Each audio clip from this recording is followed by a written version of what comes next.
This month in disability rights history for November 2025. Rosa's Law introduced to the U.S. Senate.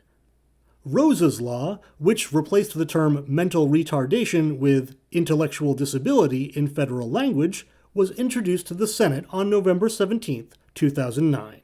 The law was named after Rosa Marcelino, a 9-year-old girl with Down syndrome who worked with her family to have the same change applied in her home state of Maryland. The law represented a shift towards people-first language, as well as a repudiation of the offensive R word. It was signed into law in October of 2010. Jimmy Carter signs the Rehabilitation, Comprehensive Services, and Developmental Disabilities Amendments of 1978. November 6, 1978. President Jimmy Carter signed this law replacing the former Title IV of the Rehabilitation Act of 1973 with a new Title IV. The change established an advisory council within the Department of Health, Education, and Welfare called the National Council on the Handicapped, now known as the National Council on Disability, the NCD.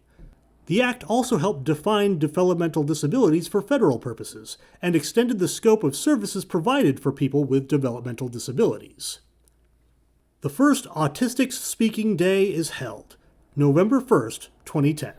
In the grand tradition of self-advocacy within the disability community, Autistic Speaking Day is a day where people with autism write articles and blog posts and post videos while encouraging those without autism to refrain from posting to amplify the posts of people with autism.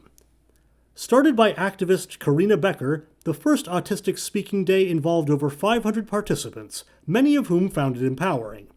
Autistic Speaking Day has been celebrated in the years since, always on November 1st.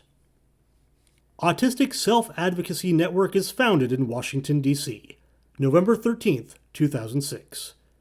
The Autistic Self Advocacy Network, ASAN, is a non-profit organization run by and for people with autism.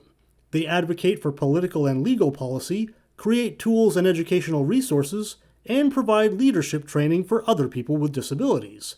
For any people who have autism or who share their lives with someone with autism, ASAN can be an invaluable resource to help navigate their lives day to day.